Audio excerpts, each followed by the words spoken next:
எரிதிரை மோத பரந்திட்டு நின்ற படுகடல் தன்னை இறந்திட்ட கைமேல் எரிதிரை மோத கரந்திட்டு நின்ற கடலை கலங்க சரந்தொட்ட கைகளால் சப்பாணி சார்கவிற்கையனே சப்பாணி சார்கவிற்கையனே சப்பாணி.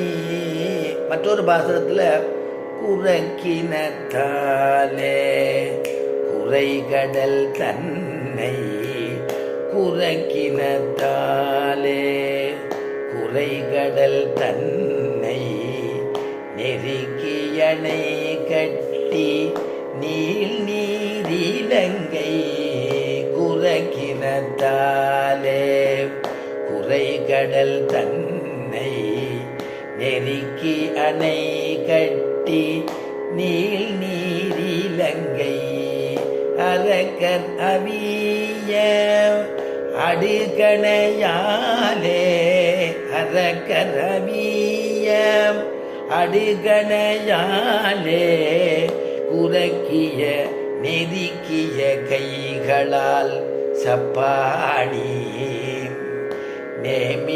நேமியங்கையனே சப்பாணி.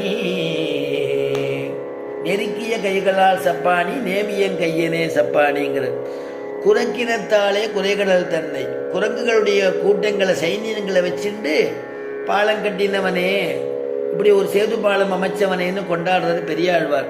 குறைகடல் தன்னை நெருக்கி அணை கட்டி நீள் நீர் இலங்கை அணை கட்டுறதுக்கு தன்னுடைய கோபத்தை காமிச்சு பெருமாள் அணை கட்டினார் இல்லையா. சாபமானய சௌமித்ரே ஆசி விஷோபமான் சாகரம் சோஷயிஷ்யாமி பத்பியாம் யாந்து ப்ளவங்கமாக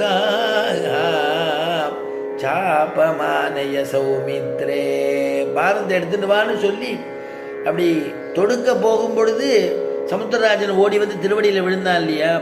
அதனால் விழுந்த பிறகு அவன் கொடுத்த உபாயத்து பிரகாரம் குரங்குகளை கொண்டு ஆச்சரியமாக கட்டினானாம். அதனால் குறக்கினத்தாலே குறைகடல் தன்னை நெருக்கி அணை கட்டி நீள் நீரிலங்கை அரக்கர் அவிய அரக்கர் எல்லாம் அவிய அன்னைக்கு சொன்னேன் இல்லையா. இப்போ காது வரைக்கும் அந்த பானத்தை இழுத்துட்டான். சமுத்திரராஜன் ஓடி வந்து சரணாகதி பண்ணுறான். சரணாகதி பண்ண உடனே என்ன சொல்கிறாருங்க, உடனே சமுத்திரராஜன் சொல்கிறான், சுவாமி நீங்கள் இந்த பானத்தை பிரயோகம் பண்ணுறதுக்கு இவ்வளோ தூரம் எடுத்துட்டேன், க்ஷத்ரியாளுக்கு அந்த பானத்துக்கு ஏதாவது ஆகாரம் கொடுக்கணுமா, அதை வெறுமை இது பண்ணக்கூடாது, அதுக்காக இந்த பானத்தை இழுத்துட்டேன், சமுத்திரத்தில் நீங்கள் பிரயோகிக்க வேண்டாம், என்னுடைய சத்ருக்கள் அக்கறையில் இருக்கா, அந்த அக்கறையில் இருக்கக்கூடியதான அரக்கர் கூட்டங்கள் அழியட்டும் என்று எனக்காக வேண்டி அடியனுக்காக வேண்டி இந்த பானத்தை அங்கே பிரயோகிங்கோ அப்படின்னு பிரார்த்தித்து கேட்டுட்ட உடனே பக்த அபிமானியாக இருக்கிறதுனால சரணாகதி பண்ணிவிட்ட சரணாகதனாக இருக்கிறதுனால ராமபிரான் அந்த பானத்தை அவள் இருக்கக்கூடிய இடத்துல கொண்டு போய் பானம் விழுந்து எல்லாத்தையும் பஸ்மம் பண்ணும்படியாக அந்த பானத்தை பிரயோகிக்கிறான். துருவக்குல்லியம்னு பேர் அந்த இடத்துக்கு. அந்த இடத்துல இருக்கக்கூடிய அரக்கர்கள்லாம் இருக்கிற இடம் தெரியாத போன பிறகு அந்த இடம் மறுகாந்தாரம் சொல்லக்கூடிய பாலைவனமாக ஆயிடுத்துங்கிறது நம்ம ராமாயணத்தில் போன வாரம் அனுபவித்தோம். அதைத்தான் இங்கே ஆழ்வார் இங்கே பாசுரமாக சொல்றார். அரக்கர் ரவிய அடுகணையாலே நெருக்கிய கைகளால் சப்பாணி நேமியங்கையனே சப்பாணி நெருக்கிய கைகளால் அப்படி பண்ணியே அந்த உன்னுடைய திருக்கைக்கு சப்பானி கொட்டணும். நேமியங்கையனே திருவாடியை கையில் வச்சுருக்கக்கூடிய ஆழிப்பிரானே அந்த ஆடியை வச்சுருக்கக்கூடிய கையுக்கு சப்பானி கொட்டணும் அப்படின்னு அனுபவிக்கிறார். அப்படிப்பட்டதான ஒரு விஷயத்தை சொல்கிறார் இங்கே பெரியாழ்வார். இந்த பானத்தை தொடுத்துட்டா அந்த பானத்துக்கு ஏதாவது ஆகாரம் கொடுத்தாகணுங்கிறத பாலகாண்டத்திலையும் காமிக்கிறார்.